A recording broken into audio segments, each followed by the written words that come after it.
This is Marketing Operators. There's something that we need to talk about. There's been a lot of hot takes going around on Twitter. Everybody said, I've got 25 things to say. We've heard it from Taylor Holiday. We've heard it from our own Cody Plofker. Obviously a hot take. We break down those 25 takes today. This is never going to work. Taylor said this. I hate to say Taylor was right, but I guess we got to give him one. I'm going thumbs down on that one. It's actually my toxic trait is that I think we'd solve most problems with volume. That's how I approach much of life. Double thumbs up. Dude, I love this because I'm sure Taylor's listening and I'm sure he's he just loves debate. And I feel like if we're going to debate him without him being here, he's just going to want to jump through the screen. Absolutely true. I mean, it's his business. I think he's wrong, but... You want to tell me why I'm wrong? Not nearly nuanced enough. Yeah. And that's why I disagreed with Cody's take. We hope you guys have fun listening. Thank you to our sponsors, Motion, Prescient, and Richpanel.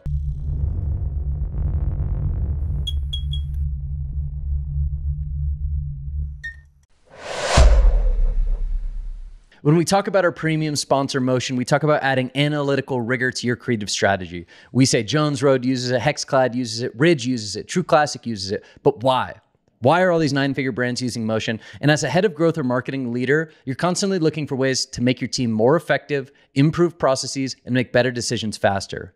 For Ridge, we're able to organize our content more cleanly, standardize the metrics that we measure, and make better decisions quicker, ultimately leading to stronger business outcomes. We're using Motion on all of our weekly calls. As soon as we launch a new campaign, a new product, or we're just managing our evergreen campaigns, we take a bottoms-up approach to how is each piece of content performing, and ultimately how is that leading to us hitting our ultimate goals. Today, you can get 50% off your first month when you mention the Marketing Operators podcast to the Motion sales team. Make sure to visit motionapp.com to learn more.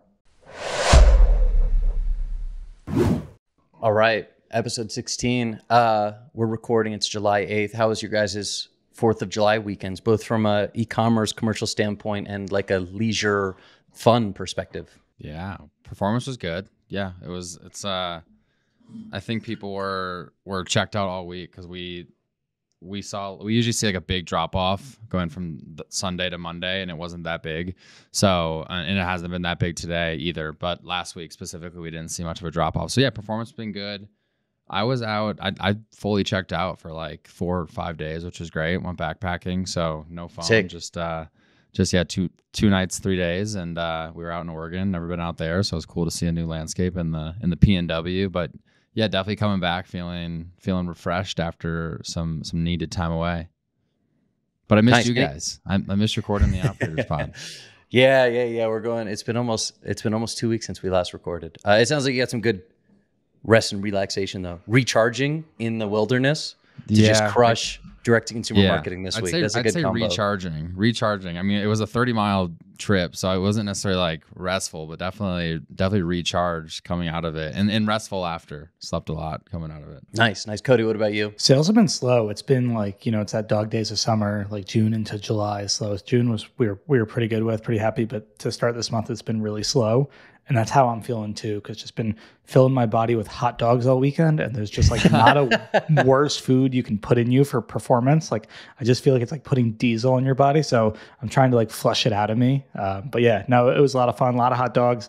Going on the boat, took my daughter on the boat, so that was a lot of fun. Yeah, dude, awesome. Sounds great. I felt a little slow to start as well, but then we had the Motion event today that I thought was exciting. What'd you guys think of that? That was fun. It's fun to have people on live, see the questions, get to interact with them. So we might have to do our own live podcast one day. Dude, it was sick. A couple hundred people, super engaged. Also, the Motion team crushed it, I thought. Just super on top of it. The whole operation. Always. Top notch. They run a tight ship.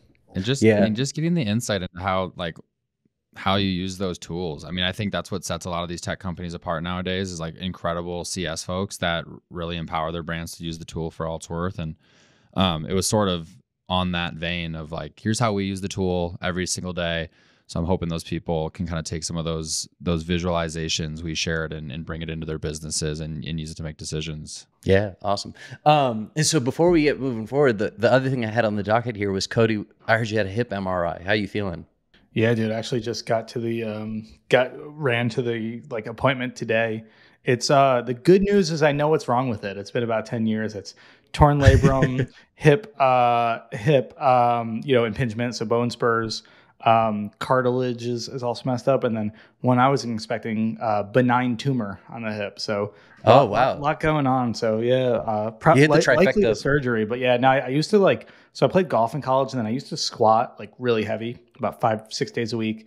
Did a little competing in like Olympic weightlifting, and I think I just like destroyed my hip. But I don't know what took me so long to get it done, but it's been getting pretty bad lately. So might see me out of commission for a bit. We'll see. Yeah. All right, man. Well, best Appreciate of you luck. asking. Yeah, thank you for asking. Yeah, of course. And also, Wait, I'm always, go ahead, Connor. So you said it just got worse. I'm curious. Like I'm the same. I played sports growing up, and I'm sure there's shit going on that is just left unfixed. But I'm like, as long as it's not hurting me, and as long as I can do all the things I like to do, like, that clicking in my hip's probably fine until it starts to hurt. So did it start to hurt more? And you're like, all right, now that's like the final thing to make you look at. Put up with it way longer than I should. Like I haven't played golf in like 2 years. I just haven't been able to, and like barely can work out at this point. Just been able to do less and less. Can't run, can't lift. And then like sitting, dude, like I can only sit in like a Herman Miller. I can't sit on like a hard chair. Like I'll go out to lunch in a hard chair and I'll be flared up for like 2 days. So it's just like really so depressing. So, want to get back to a normal life. All right. Step one's down. Yeah. Thanks, guys. I appreciate it. All right. But that's not what we're talking about today. Let's talk about something a little bit more fun. Yeah, we've got a couple things in the docket. We're going to start with a fun thing that was getting shared over the weekend was 25 hot takes, which is quite a few hot takes. We got one from Taylor Holiday. We got one from our very own Cody Plouffe. So we were going to go through those. I've got some that I've got reactions to, some agreements, some disagreements. So we're just going to rapid fire run through those, see how many we want to do, and then kind of play it by ear from there. How does that work for you guys? Dude, I love this because I'm sure Taylor's listening, and I'm sure he's if he just loves debate, and I feel like if we're gonna debate him without him being here, he's just gonna want to jump through the screen. So I love this. I think we should start with his.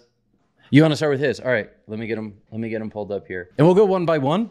And then I don't think we should go all of them. I don't think we probably have time for all of them, but whatever we just want to fire at, either agree or strongly disagree with. Well, look, we'll start with one because one is a good one. You probably have 2 times more people than you need. Parentheses, this is for brands and agencies. My gut reaction, absolutely true. I feel like we have less people than we need. I think most brands, or maybe not, I don't know if I should say most, but I think it is true for a lot of brands. I've talked to a lot of people that have come in and like great e-commerce tacticians and strategists that have come in to big companies and inherited teams, and they've been like, yeah, we are just insanely bloated, in all parts of our org. So I think so, especially if you are an e-com brand or becoming an e-com brand, but you don't necessarily have e-commerce leadership or people that have experience in e-commerce in your leadership role. But at HexCloud, I'm like, shit, we need someone for this and that and this, and we've always ran pretty lean, which is a good and a bad thing. But generally, I think I agree. Do you guys have a certain pay? I don't know if you can share or do know it or allowed to, but do you guys have a certain payroll percent of revenue that you try to keep? No, it's actually something I've heard you two talk about that I've been meaning to go in and pull all of our growth team salary data to see where we're at. We do not right now. It's really just gut feel, need, all these things. We have too much work for too little people. Everyone's at their bandwidth. We need to add people to take this work on is really how I'm looking at it. And then I'll always I'm always asking other people how they have their org structured because it's one of the most interesting things to me and is so important. So just getting a feel for, what people Shireen at Ilya are doing and you two are doing and Connor from Caraway are doing and just, getting a sense of how everyone has their stuff put together. I also feel and this is a really great hot take. I actually want to make one amendment. His second point is your OpEx is a bigger problem than your gross margin, which is an interesting point. Really, when it comes down to 2 times more people than you need, I think he's really implicitly talking about cost. So I think maybe 2 times more full-time US-based employees is maybe the more the less baity way of putting that. And I think that's probably more true.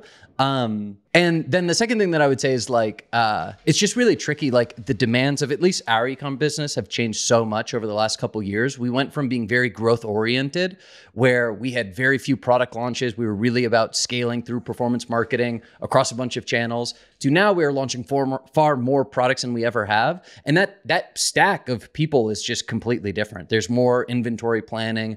There's more product managers, there's more marketing ops people, and there's more creative people. It's all process oriented as we bring more things to market versus, hey, we've got gunmetal black carbon fiber wallets in market. Let's scale on paid social.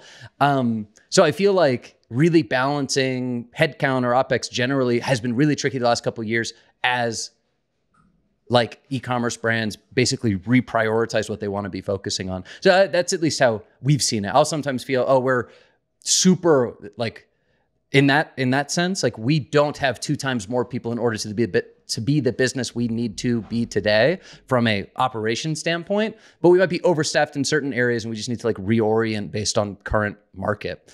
That's how I would like maybe more nuanced answer to that. Yeah, this is great. This is great because we're taking Twitter, the most unnuanced channel in the world, and we're breaking it down on a podcast, which is often very nuanced. So I like this. This is good. Yeah. So I can't speak for agency, and again, like this is for our brand. I can share. So last year, payroll as a percent of revenue, and that's like all in. So that's salaries, that's freelancers plus benefits, insurance, bonuses, 401k. 7.7% of revenue of net. This year, we actually forecasted it to come higher. Actually, would have been okay with 10%. What I've seen, so like Drew from Iris Finance has shared, I think like 11 to 12, 13% is like average for ecom brands, which I think is a little bit high. You know, again, if you just like model out your P&L and think about it, the one thing that we really have in our favor is operating leverage. And so you really want to be able to hold those fixed costs as constant as you can while you scale revenue. So I think there's going to be times where you're leaner and you've really pushed revenue as far as you can with that team. And then I think you're going to have times where you invest in that team for future growth. But I think overall, I think a sub 10% number is really good and strong. I do think that it's very possible to have, I met with somebody the other day who has a $50 million business with 4 full-time employees. Now, granted, they have a lot of freelancers and things like that. Right. But it's certainly possible. Yeah, for us, I think, Connor, like we're in the same boat as you. We had 3 directors starting this week, because I just have not had them and I've been wearing, way too many hats. So I think it depends. I can't speak for agency, but I think that operating leverage is super important. We're going to have 50% growth this year. We'll probably have slightly more than 50% headcount because I think we were catching up, but you don't want to be adding all of these people without adding the revenue to go with it. So I think that 10% benchmark for most people is probably like a good starting point. Yeah. I think that's good. I think there's a lot to dig in there. Let's see what else. I've got a couple other ones that I called out here. This one's very personal. It goes, agency is a better business model than e-commerce. Connor comes from a agency background as well. That's 100% true. I mean, just from like a cash flow standpoint, they're great businesses. Like services businesses, I think are great. They're not nearly as scalable. It's really hard to get UGC agency to $100 million a year versus there's really clear path to e-com brands getting there. But just from like a simple business plan standpoint, I think they're great. And then as we scale also, it's just the complexity of cash flow, having the variable costs that you do with an e-com brand makes them really tricky. What are you guys' responses to that? Thumbs up, thumbs down? Thumbs up, but more upside in a liquidation event with an e-com brand, right? So yeah, I would agree though. Like you look like a agency doing 2 million top line and an e-com brand doing $2 million top line. You probably want that agency, but yeah, the physical product brand definitely has more upside if you really find product market fit and take off, and you want to sell that thing one day. I don't know of any agencies that have sold for. I mean, I'm sure they're out there, but like 50 million plus. But that's a very real potential outcome for an e-com brand. Totally. I feel like number 2 is a hot take. Your OpEx is a bigger problem than your gross margin. I'm not sure how I feel about that. What do you guys think? Yeah, I think that's wrong. Like I think one of the biggest. I mean, look, it's really hard. It's really hard to speak generally about the D2C industry. That's why these are such. They're all such hot takes. I disagree with a bunch of yours too, Cody. We could get to those. Oh man, I want to hear it. But yeah, it's really hard to speak generally. I'm but here like, to defend myself. Taylor's not. Yeah. No, but that's I find it hard to believe that that's true. If the data that you just said, 12 to 13%, you said what's his name? Drew from Iris. Drew from Iris Finance at 12 to 13% the average. I find it hard to believe that that's like the biggest bottleneck in an e-com brand. Whereas one of the big reasons Ridge has been able to scale is we're sitting at 80 to 85 to 90% margins depending on the product. Like that is just a tribute of the business that like forgives all other sins. For the best way to be good at marketing is to have a high gross margin. Yeah, that's how I've tricked everybody. We've just got great margins. But no, I think that's for sure the biggest unlock. We also talk about it truly being a variable cost where like if you build your team correctly, like you should be able to scale to some degree while maintaining your OpEx, your headcount, et cetera. And that's not the case with margins. So I'd have to think like when it comes to leverage, that's where I'd want to focus versus OpEx. But again, biased. I'm in agreement with this one. I think you can overcome OpEx. You can cut OpEx pretty quickly. It's not as tied to revenue. You can, even if you are slightly overstaffed and have too many people, well, as your company grows, you should be getting some operating leverage back. But you're not going to find the same. You can never get those efficiencies if your variable cost structure is not improving. So that would be my take. So I agree with you here. Yeah, I've seen how many brands have you guys, I mean, Connor, you come from the agency background. How many brands did you see where you spent, a few days digging into the back end, all the data, looking at their efficiency requirements, and you're like, this is never going to work. No matter how much we improve this, it's never going to work. So that's a situation where the gross margin just did not make sense. And you could have done a million different things to that business and it still would not have been profitable and scalable. Yeah, versus you could come in and be like, hey, I'm going to lay everybody off. And you can actually, that's not a final, like fatal flaw. You can change OpEx. You can't change, like you said, you can't change gross margin at times. And you can't change gross margin like relative to the cost you can acquire a customer. This relates to something that you said, Cody, that I agreed with. But you said, I got one. What was it? I don't even have it. Well, I have it pulled up here, but it's like your brand is if your margins are an issue, it's actually your brand. Like your brand allows you to maintain a higher margin on your products. And that allows you to maybe acquire customers even cheaper, or your higher margin allows you to acquire customers at a higher cost. And that's ultimately where it comes down to. And yeah, I think that's where a lot of that leverage is built. So I think those are very interconnected. All right, the other one I got here, this one was also on on the both of you guys. Retail is so much bigger than online that it is hard to actually conceptualize the delta. Cody, you said owned retail. You said owned retail over standard retail, traditional retail. And like, even if you look at because some people asked me, right? And they're like, oh, I'm surprised to hear that. I'm like, that works for us. It wouldn't work for these brands, right? If you're single SKU, if you're like, like it's so context dependent that like on Twitter, it's just like a fun hot take, but it's not actually what I think most brands shouldn't have their own stores. I think a few should. I think if you can make it work, it depends on the industry. A lot of fashion has gone from wholesale to their own stores. And I think it's been really effective for them. Beauty, you see more wholesale, but for us, our own stores works incredibly well. But I'd say you've seen it, for fashion, there's pros and cons, but it's a very nuanced discussion. But and you guys don't do any traditional retail right now? No, we've got one in the UK. It's like a small one, and no plans to do others. What's the current split? Like what was 2023's of all retail, like consumer retail spend? Like, do you guys know off the top of your head what the split was between e-com and physical retail? I remember I haven't looked at the metric in at least over a year, but like during COVID, it was approaching 30% of retail was happening online, but that gets like heavily skewed by certain categories. I think like grocery was involved in that. I think even like car buying is involved in that. So it's really hard to say like for cosmetics, like what percentage is online versus offline. At least I don't have that data. We did some consumer research and we actually saw people over-indexing in wallet purchases online. It was at least, I think it was half, at least what we got from the couple thousand people that we'd surveyed. And we were doing an online survey, so this by no means is like written in stone. But it was over that 30% mark, which didn't surprise me all that much. It's a relatively simple product to buy online. There's no sizes. You won't have to worry about returns. You know what you're getting, et cetera, et cetera. I mean, it's super true for like if you're trying to launch a pistachio brand and you want to have an e-com site to, you know, get traction, prove out the concept, test things, learn, like that is very, very true. Obviously, your upside is to find product market fit and scale in retail, but so I guess it's super category dependent. Yeah, and that's why I disagreed with Cody's take. Not nearly nuanced enough. Yeah. By the way, I wasn't talking anything about online versus offline. Like if anything, it was all offline, but it's like a wholesale versus owned. Oh, but right, it's just, right. Yeah, but it's just completely going to depend on, you know, the brand and what's the right strategy for them. I think beauty could go either way. I think fashion probably owned, but again, it's so much harder. It takes more capital. There are pros and cons of each. Yeah, totally. I do think, I mean, just if we reflect on like, you know, the D2C industry, like we really think about it as, it's not even D2C, right? We don't even talk about owned retail. We talk about digitally native, like pure play e-commerce.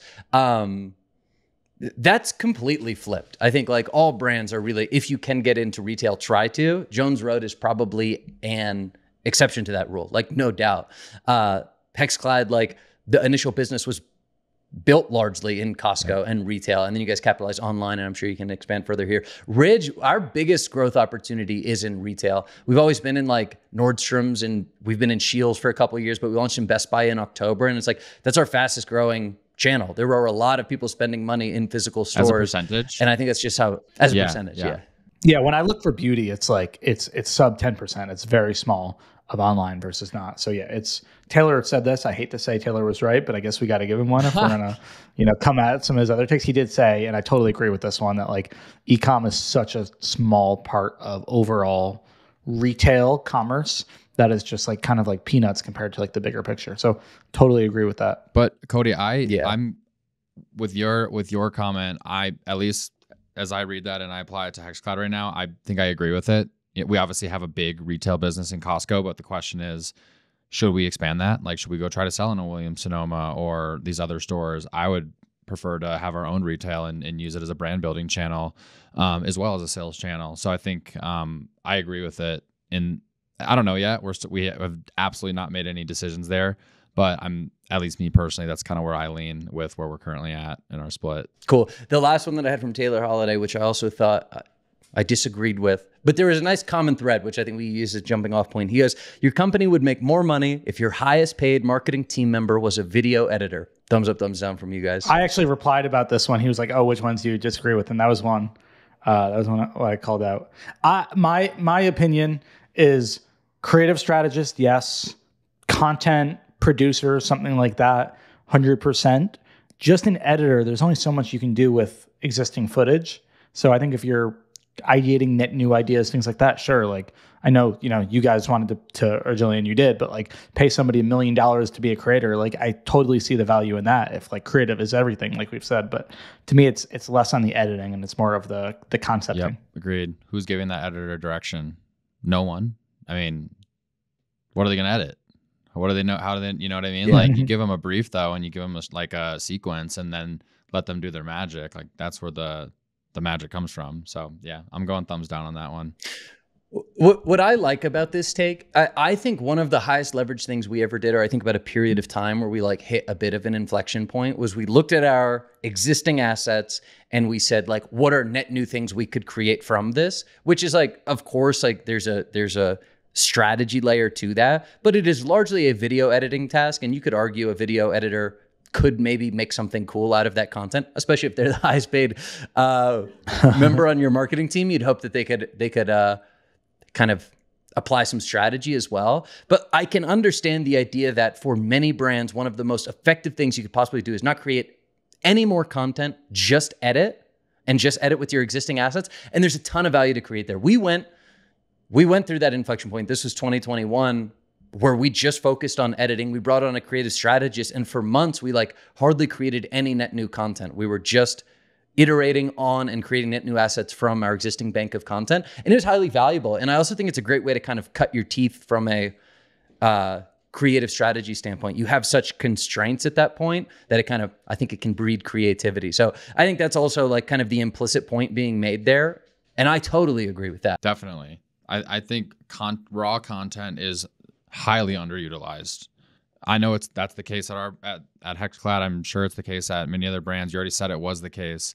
Maybe if he changed that to your company would make more money if your highest paid marketing team members like were a creative strategist and video editor, if you like coupled them together. But I think raw content is highly underutilized. It's one of the hardest things to do is to like make sure you're getting everything out of it. Yeah, there's a common thread about like you're making 2 times too few ads. There's a point around content format variant. There's a very clear common thread of like better investing in content and being more strategic with creative can lead to very positive outcomes for brands. And I think that's 100% true.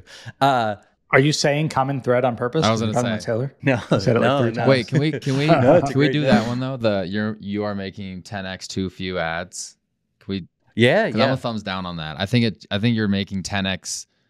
I think you need to make ads with 10x more intention. I think this I don't think it's as much of the case anymore, but at least a year or two ago, it was like this general idea of like just blind volume on ads. Like that's not, it's all about intentionality with your ads. Like you talked about your local maximum point, Connor. That's to me what I think of when I read that you're making 10x too few ads, people iterating on the same thing over and over and over and over again and not seeing any different results. Like you need to make ads with 10x more intention on the concepts that you're producing, which should hopefully eventually lead to more volume as well. Yeah, I can totally see that argument. We've been in the camp for a long time of like, it's actually my toxic trait is that I think we'd solve most problems with volume. I say like, that's how I approach much of life. Yeah, so this came up earlier on the Motion event. I'd love your guys' take, but someone asked, what is the right ratio of iterations to net new concepts? Ooh. Do you think anyone has the answers to these? Like because I struggle with them. Like our team will ask and percentage of that, and then also how many ads per week. Like, I don't know if anyone really has the answer. There's a lot of opinions. I don't think there is an answer. I think that it's one of those things like you could kind of pull together a bunch of perspectives and come to the right conclusion. I talked to we talked to Tube Science a couple weeks ago, who I think are like really good at concepting. They've been doing it for a really long time. And they said they shoot for 80% of the ad they deliver to be iterations. That's not to necessarily say it's all existing content, but they are basically iterations of concepts that they know to work. And then 20% of the ads they deliver are net new concepts. And I think that is a pretty good ratio. I think we end up, I don't have that data internally. I would guess we sit somewhere right around there where like, we know what works from like comparison ads or durability ads or how we speak to women. Like we are iterating whether or not it's a new piece of content versus what is a brand new concept, that like exploitation versus exploration. When we're exploring new concept, it is probably like 1/5 of all ads. So I felt like that was a pretty good benchmark. Let me ask you something. Let's say you have, I'll say Bobby, but it could be Gordon too.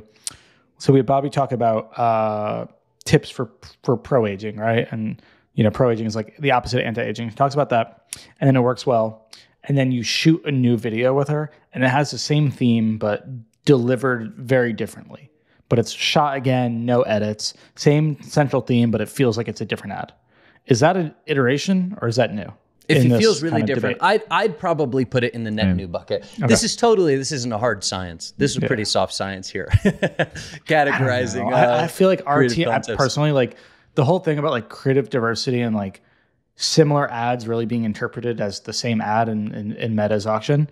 I know in the past, Meta team has given us feedback like when we've tried to iterate like our changes, and maybe it's just how we've done it. So I'll be totally like open and transparent about that. Maybe like our changes just haven't been big enough that I think our iterations have not really been that successful. And I think we've spent so much time like just like on a hamster wheel of trying to iterate and change these small variables and hooks. And I think it's kind of, I don't want to say it's gone nowhere, but it really hasn't been as effective as we wanted. And I think our time, maybe this is the creative exploitation part or exploration part, maybe, where it's like our time that has been spent on new production and net new ideas has actually been a lot more fruitful. Yeah, no, I think I think there's totally something to that. The tricky thing there is like, it has felt as if we've needed to create more content, even if they are just iterations, in order to just like maintain volume. That like a couple years ago, it felt like we could drive a ton of volume for a very long time behind like very few unique ads. And that just doesn't seem, I feel like that's not the case anymore. Do you guys have similar experiences? Yeah. I mean, we're like 50-50 right now in terms of what we call like scale or iteration of winners versus net new concepts, including what Cody mentioned, right? Where it's like, it feels like a very different ad. We're just cutting together footage in a very different feeling way, but it's the same. It's not net new footage necessarily. So, yeah, I mean, I'm a huge believer in taking big swings, and like iterating on those, but not to the detriment of taking more big swings. Cause I just think that's where the big unlocks come from. And that's where continued scale comes from. Yeah. I think if you can make these 10,000 ads that you're going to create actually feel unique and still have high quality, and I know that's very subjective, but actually be large enough swings, then totally all for it. I just feel like there is a trade-off, and at least I've seen, internally, that like when teams are just focused on the number as the KPI, like they're a little bit sloppier with things, and the intentionality is not quite as good. So I think you've got to balance them. But to do that, like to do truly creative work, which is some of what we're after and looking for, like you need the time to sit back and think and ideate, and it can't just be rushed. So I just don't know that many people that have the bandwidth to be able to double their output and not rush that process. Right. Yeah. Yeah. 100%. We've scaled creative strategists like 100%. crazy. We've had like that's been like one of the areas that we have hired for and are continuing to hire for the most to support. And this is not just for US, it's for international now too. But that's, going back to Taylor's video editor comment, like such an important role for scaling out your ad creative. Like it's just so critical. Yeah, back to Taylor's comment, our most recent creative strategist is also an editor. So we're like we're honing in on the same sort of ideas. Our creative strategist we're bringing is some an of those editor. people Like, in that's too our background. that have that technical skill set where they can do a little bit of both, which is really nice. All of our strategists are like content creators. So they do like I've mentioned before, one of our strategists has like a couple 100,000 followers on TikTok, can obviously edit content, like understands how to work with video. They're just guiding more traditional editors in Premiere when we're doing like higher volume iterations and stuff like that. So it's like, yeah, it just depends on when exactly it becomes a hard skill. So what do the most successful brands have in common? They have great profit margins. They're lean businesses. They're actually making money. This is something the D2C industry didn't do for a really long time. And number two, they have a brand that consumers love. Now, what if I told you that you could achieve both using AI? The team at Richpanel has developed an AI that can significantly reduce your support staff while providing memorable customer service. So you can reduce costs while ensuring that consumers continue to love your brand. So here's how it works. The AI imports data from your existing help desk and uses this information to train itself. This entire process takes less than a day. Afterwards, it begins to automate numerous tasks, thereby reducing customer response times. We just switched to Richpanel at Ridge. We had been on customer. I didn't feel we had a modern stack for our customer experience team. What we're looking forward to doing is a number of things I just mentioned. We're going to reduce headcount. We're going to offer a better customer experience. We're going to make information more readily available to the consumers that are looking for it. And we think Richpanel is a great tool to do that. So the best aspect of the transition was its simplicity. We were ready to go live in 2 weeks with no data loss. Our team of 30 agents were quickly onboarded. And thanks to Richpanel's tutorial videos and user-friendly interface, it was all very seamless. If you're looking to leverage AI to save on support, payroll, and deliver a customer service experience that your customers will truly appreciate, check out richpanel.com and schedule a demo with their team. All right, you wanna tell me why I'm wrong on a bunch of mine? Well, I've got one more here, and then it quickly parlays into yours, and it's our favorite topic, attribution. Taylor says, most 8-figure brands are losing hundreds of thousands of dollars on inefficient ad spend, ... despite paying for multiple measurement tools. Double thumbs up. Double thumbs up. Okay. I'll give this a thumbs up as in it is true. But my response was like, yeah, obviously. Like, I mean, we will have 7 figures in like bad ad spend this year, like undoubtedly. And we use measurement tools to reduce that as much as possible. And especially as you scale, when you get into 8 and 9 figures, it just becomes that much more important to have some sort of standard practice for measurement across channels to identify what is and isn't working, and the idea that that can change over time, so you can just reduce the inefficient spend as much as possible. There's a famous quote, right? Like half of my ads are working, I just don't know which half.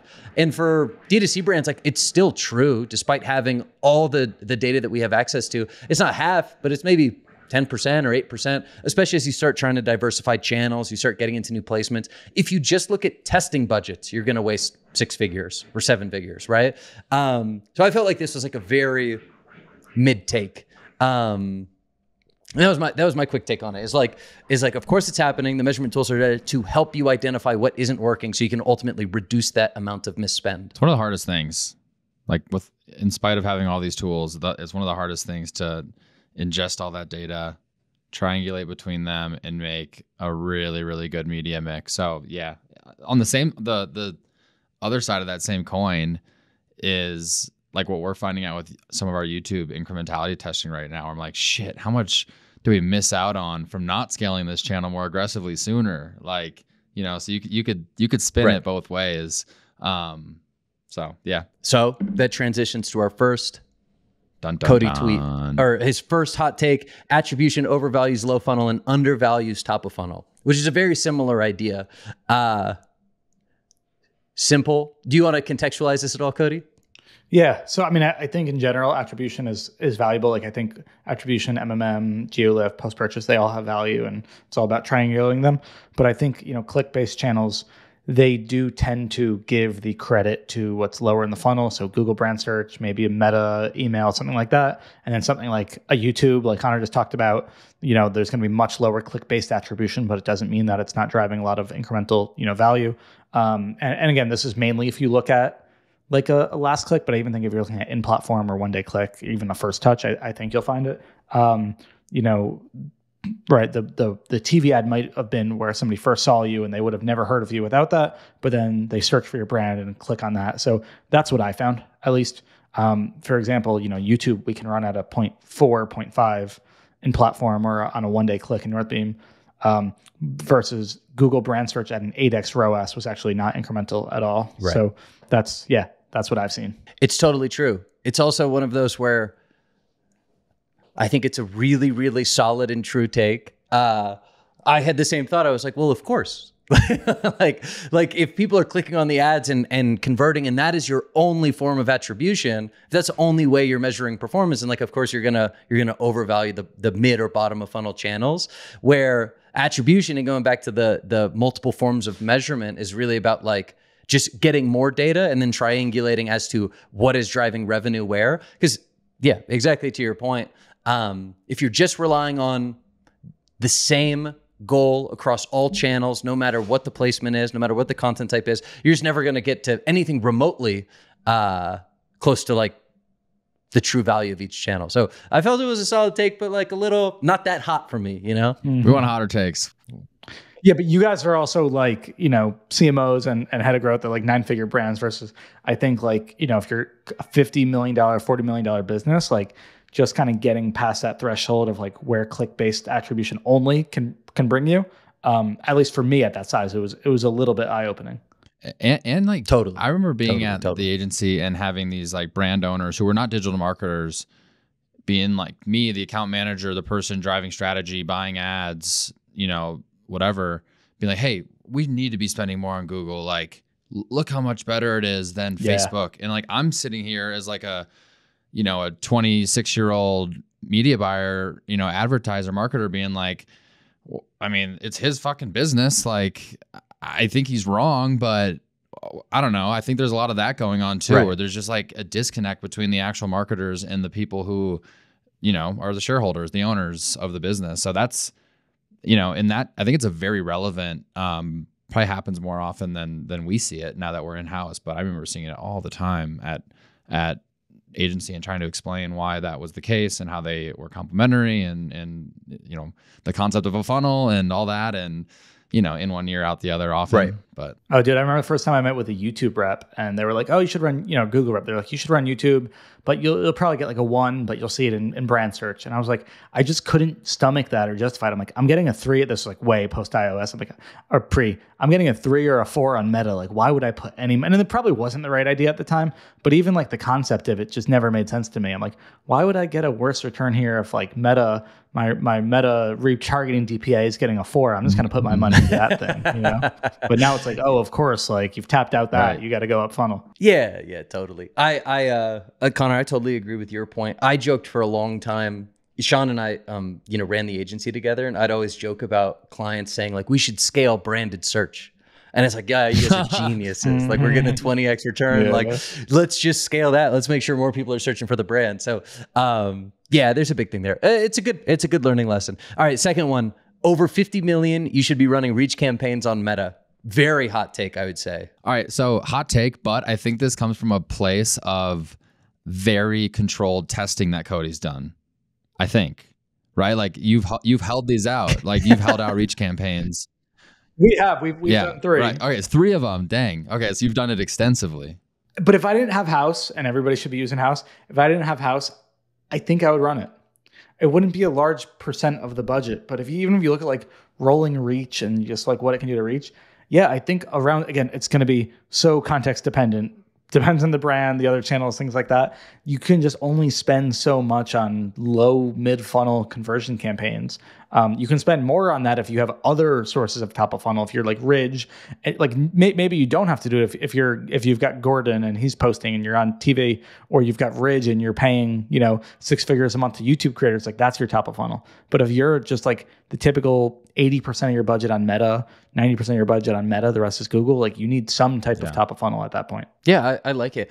Can you explain the concept of rolling reach? No, because every time our reps show it to us, I just don't understand exactly what it means. So do you want to? I love it. Yeah, rolling reach. Yeah, our reps set it up for us too, and I think it's like it's really kind of a hacky way to use the ad account that I think is interesting. But basically what you do is you say, so let's say for the last 6 months, we look at month 1, we look at unique, you look at the difference between impressions and reach, right? So impressions are just like all impressions served, and then reach are the unique people that you reached in that time.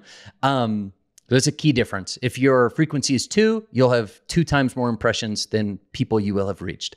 So you look at that for month 1. Then for month 2, you say, hey, this is the amount of people that we reached in month 2. And then you look at the combination of both. So you'll be able to find like the net new unique people that you reached in that second month. And what you'll find is you're really hitting the same amount of people every month, that the reach will diminish very quickly over time. We, for instance, have had months where we've only hit we look at a 2-year rolling reach, so it's a really long time frame. And I'd argue it's like too long. It probably should be like 6 months or something. But a 2-year rolling reach will hit periods where we're only reaching like 5 to 6 to 7% net new people. Now, Cody, your argument is once you optimize for reach, that really happens. Sorry to jump back. That happens because we are just optimizing for conversions for a really long time. And there's ultimately like only so many people that Facebook is going to serve your ads to if you're targeting men with the creative that you have and you're optimizing for conversions. Over 2 years, we've maxed that out and we're reaching very few net new people. Now, if you optimize for reach, all of a sudden those will be all net new people. And you'll see that in the rolling reach. You'll see a big tick up as soon as you spend any amount of money on view optimized campaigns, reach optimized, even add to cart, you slowly start reaching more and more new people. And that's how at least Meta really likes to justify it, is hey, you need to fill the funnel. You need to introduce your brand to new people. Optimizing for something other than conversions is a great way to do it. And I totally agree. For a very small percentage of your budget, you can reach a ton of net new people. And just intuitively, that seems like a necessary investment if you're at 50 million plus. I'm planning to hold it out. I thought you were going to disagree, and I thought you were going to disagree and rip it apart. Well, it's one of those. Look, you make a strong argument. I'll give you that. 50 million, I'd say it's probably not necessary for most brands, unless you are really niche to some degree. But a lot of brands, Hexclad didn't need to optimize for reach to hit 50 million. Probably not Jones Road either. But at some point you do. And for some people that might be around 50. It was past 50 when we did. Maybe I should have said 75 or a little higher, maybe 100. Dude, Okay, so let me also ask, you guys are 3 house tests in to optimizing for reach. Like, where do you sit with it now? Do you feel like you're getting closer to something that is incremental, or do you kind of chalk it up to like, hey, we're getting some return here and we can very clearly see we're reaching new people that we aren't otherwise? That's number one, definitely reaching new people. Obviously, that reach doesn't mean they're purchasing. I wish Meta had a better way to say like, hey, these people that you reach, they then went on to purchase in the subsequent month. I think they could do that. I don't know why they don't. But every time we ran it, it was actually incremental. It just wasn't as efficient as we wanted. And so we tested different strategies, different frequencies, different creative. Ultimately, it got better and better. So we leave it probably as part of our meta mix is 5% of meta mix. So it's only, it's not a large amount. That's going to materially impact, MER, but it's a few thousand a day. And I think we're reaching a lot new people. And I think over time, long-term, just always on strategy, it's worthwhile if we're spending that much on conversion. Like we can afford to do that, even if it's not doing much, but if it is working, it's probably worth it. And you guys, because my concern is like when you optimize for reach, like you'll just get like 0 attributed revenue, right? Like that can easily happen. Sure. If you tell Facebook, I want views, I want reach, like that's all it'll give you. Now I know, when you do optimize for reach, you want to like better tailor the content for a targeted group of people. I don't know if you guys are doing all of that, but then you're also validating that there is some amount of revenue, that you guys are driving purchases, whether they're profitable or not. Like I frankly don't care about, but something is happening and you're reaching new people. Yeah, that's what the house test is for. Like you're not going to get anything. You're going to get terrible in platform. You're going to get nothing in Northbeam. But hopefully with house, you can say, hey, when I do this strategy, I'm getting over a longer period of time more new customers than when I don't do it. Yeah, that's really interesting. And that's what we found every time. Yeah. Are you guys doing anything reach related, Connor? Not yet. We're going to test it. I want to do the incrementality test. We've sort of backlogged the test though, because I feel like our product seeding program works so well. We get so many impressions at such cheap CPMs that I feel like that's in that role right now. I'm like, why do this? Why do this reach game? You guys both have massive top of funnels. Yeah. You guys have very diverse and massive top of funnels. Maybe the real hot take, and Taylor and I kind of both said this, but like Meta's not very good at top of funnel past a certain size. The hard thing about that point for me is going into Facebook and seeing net new traffic and being like, oh, Facebook's still really high net new traffic. It's like 75% plus. But how many of those people saw a TV ad and then didn't visit the site, or saw a YouTube ad and didn't visit the site? And then this Facebook ad is what brought them to the site for the first time. So, I don't know how I would even model it to say, okay, the 75% is actually, 30% lower. I don't know. I agree with that for sure. I think it is less and less top of funnel, but yeah, I think we're kind of filling that reach gap with influencer seeding right now. And I'm also curious, Cody, what's the CPM difference between a reach campaign for y'all and a purchase conversion campaign? Is it like just fractions of the cost? Yeah, let me tell you real quick. So on a purchase conversion, let me tell you, like this month on average, we're probably sitting somewhere around like a $28 to $30 CPM. On reach, it's $1.79. Dang. Okay. Wow. So yes, it's super cheap. So with 5% of your budget, are you serving like half of impressions or something? Like a ton of like from a percentage basis. A huge percentage. So like this month we served 20 million impressions. 9 million of them are on reach. Yeah. And that's what makes it like, I totally get that. That's kind of interesting. I don't want to say it sells a value, but if you think about it that way, like obviously those aren't conversion optimized. You're not reaching people that are in market. So like a reach is not worth as much, which is why it's a $2 CPM, but interesting way to think about it. But when you're at 9 figures or 50 million plus, like it feels pretty easy to justify that. Half your impressions are coming from 5%, and you can validate these are net new people who haven't seen your ads before, and you validated that some of them are going along to convert via house. I like that. I'm flipping from like a thumbs down on that one to maybe like I'll go like halfway. I love it. Connor, do you have we track like impressions through product seeding, just through tagged posts through archive, and we're at like 4x the impressions in the last 30 days through just the tag post, not including just product seeded without any tag. Do you at Ridge, like, do you guys track impressions through tagged posts as like or like EMV of any, like Archive does track EMV. We more focus on impressions and CPMs, but I'm curious if you guys probably have a huge top line impressions number through tagged organic social posts. And sorry, what was 4X? So we have like 20 million impressions in Facebook in the last 30 days, and we have like 80 million impressions through tagged social posts. So we're it's crazy. That's insane. It's crazy. Our product seeding program just compounded so much in the last 3 years, which is why we haven't, we really lean on that for our kind of core non-conversion oriented awareness channel. Tell me those numbers 80 again. million in the last 30 days as reported by Archive on tagged organic social content, which is 4X our Facebook impression. And that's not reach, that's impressions. Have you calculated a CPM on that? Like if you look at just like we calculate it every month. It's always sub $1. It's usually like it's like sub 50 cents sometimes. I'm pulling up our tribe data now. Once we get off, I'm going to calculate it's a CPM insane. on It's that. just like such an arbitrage on eyeballs. So that was one of Cody's hot takes. That product seeding is the last arbitrage opportunity left. I totally agree with that. That was one of the best decisions, I think. I remember me and Cam Bush were sitting in a hotel room in LA like a few months after we both started, and like what do we do about these like insane influencer deals? And we both just came to the conclusion of like, should we just give it to them and see what happens? And that is, I 100% agree with that take. The product seeding is such an arbitrage opportunity, and like scaling that can be massive for e-com brands.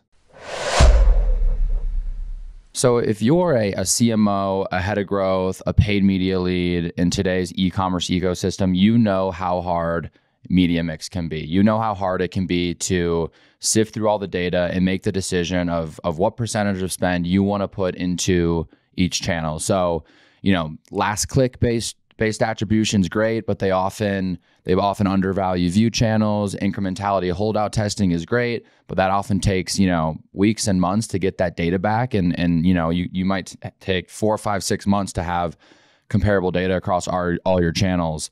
Enter Prescient AI. Prescient AI is AI-powered marketing mix model. So basically what Prescient does, it measures and forecasts the true daily value of your paid media campaigns with incredible accuracy. And it really gives you the confidence to scale and put your budget where you think it's best put and what's optimizing that ad spend. So basically with Prescient, you're gaining AI-powered insight into the impact of your paid media, including hard-to-measure campaigns on TikTok, YouTube, influencer, and connected TV campaigns on your e-commerce revenue, including Amazon. I cannot emphasize how important this is. It's one of my favorite parts of the tool. Prescient's super easy to install. There are no pixels, so you have just super quick access to past, present, and future data in hours, not weeks, not months, in hours. You start getting models outputted, and these are all unique to your brand. They're trained and they're back tested on your data.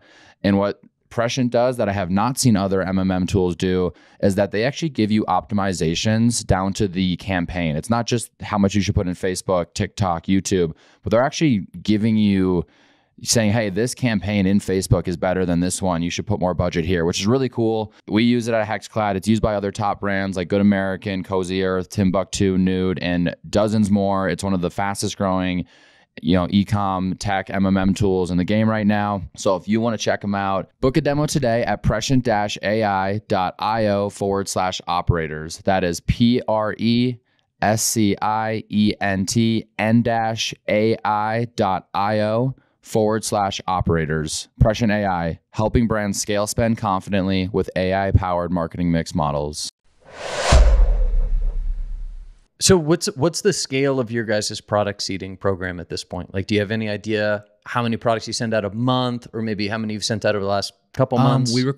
I track it on like cost of goods sold, on landed cost of goods sold. So we basically allocate. We don't always hit this. Actually, we often haven't this year, but basically at the beginning of the year, we have $30,000 per month for product seeding that we can spend up to. We can go over that if we want, probably, but it's just like, hey, here's what we're allocating for the entire year is that 30K number. So I couldn't tell you exactly how many products that is. But yeah, 30K worth of product costs. Yeah. I mean, That's not a lot invested for 80 million impressions. That's crazy. Yeah, that's really efficient. We don't have the same impressions as you, but we spend a little bit more than that each month on kind of our influencer. There's more that goes into it, but yeah, that's like. But that's keep in mind, that's also efficient for you including, guys. that's the total number, right? So that's also inclusive of like our brand ambassador deals. Like we have a handful of 6-figure deals with big brand ambassadors. The majority of that is from product seeding. Don't get me wrong, but that is an all-inclusive impression number. Yeah, it's really interesting. So we just started doing product seeding. Let me ask you this question. You guys get a ton of content from product seeding. Are you able to use any of that for paid ads? Yeah, have you tested that? Or like, do you treat it as a form of content creation? If we see someone posting a lot and we like their content, we'll reach out and, like Cody mentioned, get usage rights and either run it as a standalone or cut it together in ads, or we'll be like, hey, this person maybe could even like whitelist for us, and maybe we'll have them do some ad reads specifically. So a little bit of all the above. Yeah, I one of my favorite brands is Brunt Workwear. Do you guys follow them at all? I don't know. So they do like boots, like work boots for blue collar workers, and then they go direct to consumer, and it's very similar to like a Figs. Like they target like certain occupations essentially, and they do awesome content. And it is like guys on farms with tractors, in trucks, whatever, like talking about how awesome these boots are. And I met one of the guys and I was like, where do you guys even source all this content? There's like dozens of really awesome creators in all of their ads, and it feels super organic. And he said it exclusively comes from product seeding, that they dedicate a ton of time and energy and resources to just seeding product. He says they'll go through their own followers as well as followers of like comparable brands and things like that, identify people that way, seed them with product, and then every dozen or so people, they'll find like a really strong creator, and that's how they do it. So that's why we just started it again. The roundabout way of saying we just started product seeding again. But for the last couple of years, we've really just focused on YouTube creators. So we frankly don't have a big impression number. We just have a really big like high quality impression number, like 30, 60, 90-second integrations on a million view video. It's just like quite a bit different than Instagram impression. So it's kind of apples and oranges trying to compare it to any other channel. I just calculated, I opened NetSuite. So first 6 months of our P&L, what we spent on influencer, which wasn't all seeding, but mostly, and then our EMV. So 206 million impressions. We spent 198,000 to get that. So that's a 96-cent CPM. Arbitrage. That's arbitrage. Yeah. And again, like totally like quality is not the same. It's not apples to apples compared to, somewhere else, but it's cheaper than TV for us. Yeah, totally. We talked at the Motion event earlier. We talked about the influencer ads you guys are running. Cody, does that come from product seeding? For sure. Yeah. So what we do is myself, Director of Growth, Creative Strategist, will brief our Director of Influencer. She'll give us a spreadsheet, a list of 20 people, and most of them are coming from our seeding program. So she'll usually like link content that they've posted before, and then she will also link to their Instagram, and then we'll reach out to them. But we find it does better than going after just like a net new person. And the other thing we're trying to do, actually, one of our top ads right now is something that was just from a product seeding. We did a What the Foundation product seeding campaign, and got a lot of content, and we really liked one of them, and it's crushing. So yeah, that's kind of where we're trying to cast a wide net. So I totally agree, and think it's very worthwhile. Dude, totally. Yeah. And that's why, like I said, I don't think we're doing it well. We're investing in it currently. This is like a Q3 project for us, but you're just killing so many birds with one stone at that point. You're creating content, you're generating really cheap impressions, you are generating sales. It's going to beat all your other channels from like a cost per impression standpoint. All right, I'm on board. Thumbs up to the biggest arbitrage. All right, cool. So I will say this was hard. Like I was sitting there over the weekend, and like it was so hard to come up with 25. Like I don't even believe in some of these, and some of them are like such hot takes that like I don't actually believe if we're going to give some nuance to it. But most variations or iterations are a waste of time. That was a pretty hot take. I believe it in principle, but not actually in spirit. Like obviously we do variations and iterations of things. Yeah, I mean, I obviously disagree with that one because like as you wrote it to be like unnuanced, right? Like there's totally, you said it earlier, but there's totally opportunities where like it makes sense to focus on iterations. You're in a exploitative mode where you found a concept that works and you can eke out further performance or further scale by continuing to iterate on it. But to the point you made earlier in this episode, it's like if you get into that like death spiral of only iterating, then like it could be really detrimental to the business. So I totally understand, like you have to believe that at certain times. No, I agree. Yeah, you got the point. Were there any others that you felt were hotter than others? Let me see one I like stand behind. Man, let me see. Dude, you shat on D2C dinners? Oh, not cool. Dude, maybe that's just like the grandpa. I mean, not you. You're out there building. You're out there grinding. I just think so many people. I see so many people, and I'm really not trying to be judgmental about it, but they're just like constantly at these events and at these dinners, and I'm just like, how do you have the time? I guess I just wish I had it. Maybe I'm just jealous, and I'm like projecting. Yeah. I had that thought today. I was like, man, it would be really cool to have more time to just spend consuming e-com content. Instead, I got to sell all these wallets every day. Yeah, but I do think there's something to like, there's so much value. And obviously, like where we take time away or we just find time in the day to do this podcast, I learn a ton from you guys, and I learn from trying to, synthesize what's in my head and try to share it so it's valuable. But obviously I take the time. So I do think there's a lot of value in networking and coming up for air. Like I've learned so much from Twitter community and stuff like that. But I just also think there's a lot of value in just going heads down and, like I'll write a thread like this, like once every 6 months. Like I don't have it in me much more than that, but it'll like do well when it does. Cause I'm like, it's just like what I've learned in the last 6 months of just like grinding and trial and error. So like, it's kind of like people talk about books. Like, yeah, books can be super valuable, but like you'll also learn just as much, if not more, by just like learning and learning on the job and trying to apply it. So like, don't forget that part of it. Totally. I sound like such like a grandpa doing that though. One that I was gonna give you a hard time about was that post-purchase email flows do nothing to drive repeat rate. Like obviously a hot take.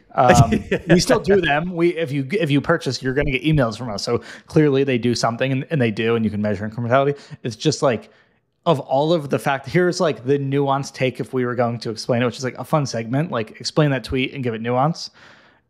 Your product catalog and what you're selling and the consumption patterns that a customer is going to have of that matter a lot more for lifetime value than any marketing that you're and Taylor said this at a speaking gig the other day, and I agreed with it. I agreed with it in the context of the same product being bought again and again, right? Like Jones Road Beauty, if someone gets that product and they like it, like they're going to buy it again and again and again, no matter what you show them in an email. Where I disagree a bit is with a catalog like Hexclad or a catalog like Ridge, where you have these other products in totally different categories, and you need to like, why would that person know about knives or about pens or about travel if you haven't told them about it? So that's where I think in the consumable case, it absolutely is baked into the product, and not that the post-purchase stuff can't help. Yeah, I'm talking like single product. Like if you're selling a mattress, like there's only so much you're going to be able to get them to buy another mattress. But but then it's, to me, it's more of a product thing than in market. Obviously, you have to market the products, but to me, it's more of a product catalog thing in terms of improving LTV and how are we developing pillows, how are we developing sheets, all that kind of stuff. Totally. Speaking of pillows and sheets, I'm super stoked. Our next episode is with the VP of Marketing at Nectar Mattress. So we got to brush up on our home goods. That guy is going to drop some technical bombs on all of us, I think. They are. I chatted with him a few months back, and that was the inspiration for wanting to have him on, because a lot of questions regarding data and custom built tools and insights and how they model those things. So if you're into that sort of thing, we don't often tease future episodes, but I am personally incredibly stoked to just geek out on Nectar Mattress. I've been a fan for a long time. I'm feeling pressure. Probably super low LTV for this content plan. Yeah. All right. Well, cool. We want to transition. We want to wrap up test of the week.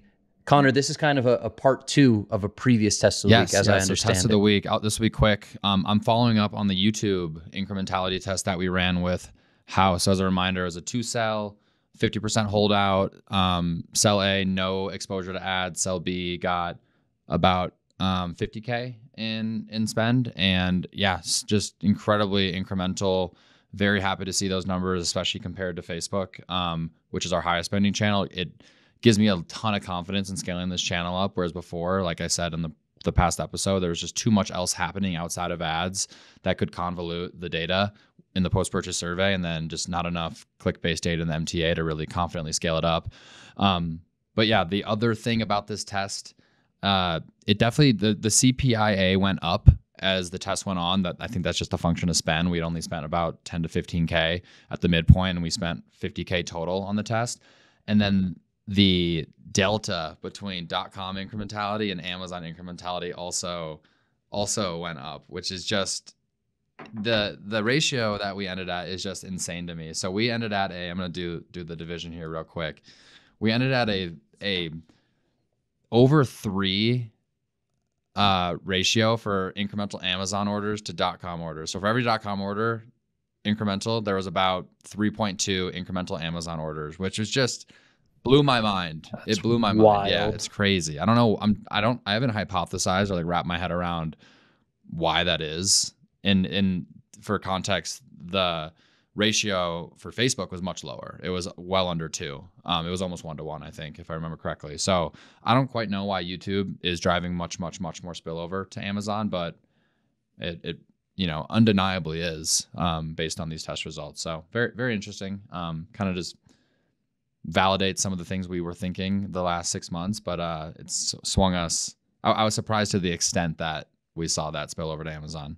You know what it also validates is Cody's 4th hot take. YouTube is the most underutilized channel for D2C brands. So we're checking a lot of boxes. Another arbitrage opportunity. Another arbitrage opportunity. That's awesome. No, I'm not super surprised just with your guys' strength of brand and high AOV and kind of, ability to not have to get like the last touch click, but obviously be able to wait, for this value to materialize. Yeah. And plus being on Amazon, I'm not surprised, but I'm obviously pumped for you guys because like you said, this represents a pretty big opportunity for you. I agree with that take, by the way. I think the opportunity for brands to build a moat with really well executed YouTube ads is huge. Like if you can produce an amazing brand spot, that's also direct response enough to perform, that's really hard to do. And if you can execute on that well, your competitors are going to be left in the dust and you're going to build a moat. So I 100% agree with that take on YouTube. And I don't want to blow smoke up your ass, but like if you guys couldn't figure it out, like there's probably not many people that could. Like you guys have amazing creative, you have hi-fi stuff, but also understand direct response. You guys know how to buy media. You guys, use house. You're on Amazon. You have a high AOV. You have good margins. So like, I think just like the writing is on the wall for this to be like a killer channel for you. Yeah, TV already works for you. I appreciate it. We'll do some more follow-ups because I think we're gonna do a follow-up house test where we basically now do some scaled budget testing and kind of try to back into, or I guess iterate into what's that pointed return on YouTube and like what's the optimal budget. So we'll have to do a V3 or edition 3 test of the week on YouTube for Hexclad. Awesome. All right, cool. That's the episode. All right, thanks again for listening. Make sure to like, subscribe, leave comments, tweet at us. Make sure to provide your own hot takes on Twitter so we've got enough fodder for our next couple episodes. And don't forget, we've got an awesome one coming up next week with our friend from Nectar Mattress, one of my favorite brands. Thanks again to our sponsors, Motion, Prescient, and Richpanel.